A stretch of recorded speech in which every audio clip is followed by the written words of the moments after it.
Australia is the driest inhabited continent on planet Earth, and it is home to the Great Australian Desert, which is the fourth largest desert in the world, after the Antarctic, the Arctic, and the Sahara. Australia is comparable in size to the United States. However, its population is significantly less than America's. The whole of Australia has about the same number of people living in it as the state of Texas. Despite the low population, Australia is one of the worst developed countries in the world for broad-scale deforestation, wiping out endangered forests and woodlands. In fact, they have cleared nearly half of all forest cover in the last 200 years. It began around the early 1800s, when the British colonised Australia in search of land and fortunes. At that time, Britain had already been completely stripped of trees for centuries by intensive agriculture and war. Even today, the United Kingdom has one of the lowest percentages of forest cover in Europe. British timber companies were granted free access to vast areas of virgin forest in Australia,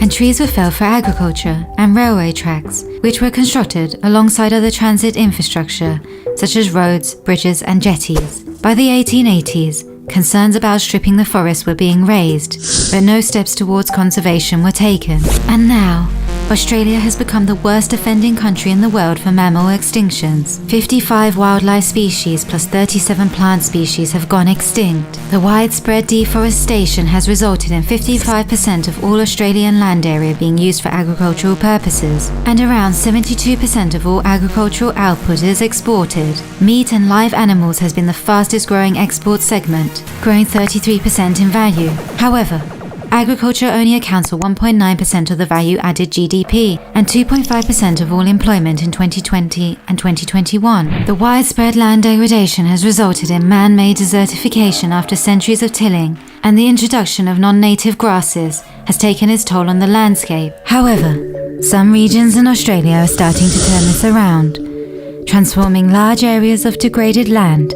back into biodiverse ecosystems by restoring millions of trees and in turn improving the lives of rural farming communities, as well as capturing over 1 million tons of carbon to benefit the planet as a whole. This can be considered a major accomplishment for any country, particularly one that has a low average rainfall of 16 inches per year. In this video, we will show you how a 200-kilometer long green corridor will connect 12 nature reserves across 10,000 square kilometers. So stick with us as we dive into today's video. This large-scale reforestation project is in one of Australia's most vulnerable regions.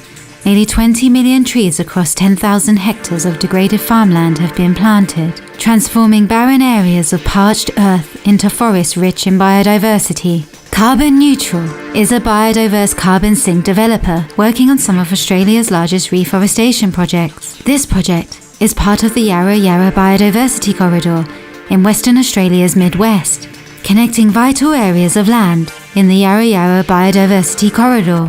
Biodiversity corridors are areas of vegetation that allow animals to travel from one patch of native forest to another. A corridor provides shelter, food and protection from many predators by imitating the structure and diversity of native vegetation.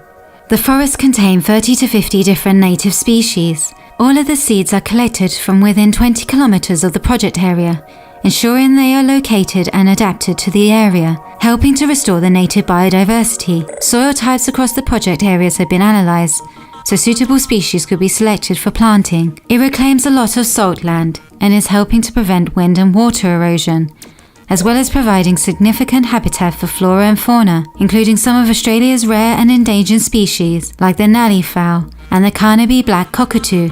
The project aims to employ local Indigenous people and is currently providing jobs for 10 people. Work includes helping with seed collection, fencing, land management, and working with traditional landowners throughout the region. 80 local businesses are involved, and the project has cost $4 million Australian dollars.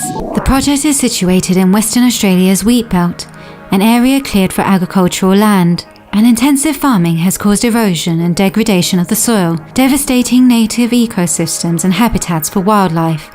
Over the last century, over 90% of the land has been cleared, which has resulted in a loss of biodiversity, and salinity has also been an issue in the valleys. However, tree planting has become a catalyst for life and bringing biodiversity back to the system, which is helping the region immensely. Replanting native species that were previously on the land is now helping to sequester carbon, generating oxygen, and recreating the ecosystem. Deforestation is a major cause of global greenhouse gas emissions. Native forests reduce temperatures by creating shade and prevent drought by holding moisture in the water table. Returning our native forests throughout the world is a vital step to restoring biodiversity, lowering local surface temperatures, and restoring the aquifers. In part 2 of our Australian Regreening the Desert series, we will cover how community-led projects are helping farmers to radically transform their farming practices to become more sustainable, resilient, and profitable, and in turn benefiting the environment and the community as a whole. So make sure to subscribe with the notification bell turned on to stay up to date with our latest videos. We hope you enjoyed this video. Make sure to smash that like button. And don't forget to follow us on Instagram, Facebook and Twitter for more memes and eco news. And remember to subscribe to our new Spanish channel, Leaf of Life ES. We are a small team, so if you wish to support us, please join our Patreon. Thanks for watching. Until next time.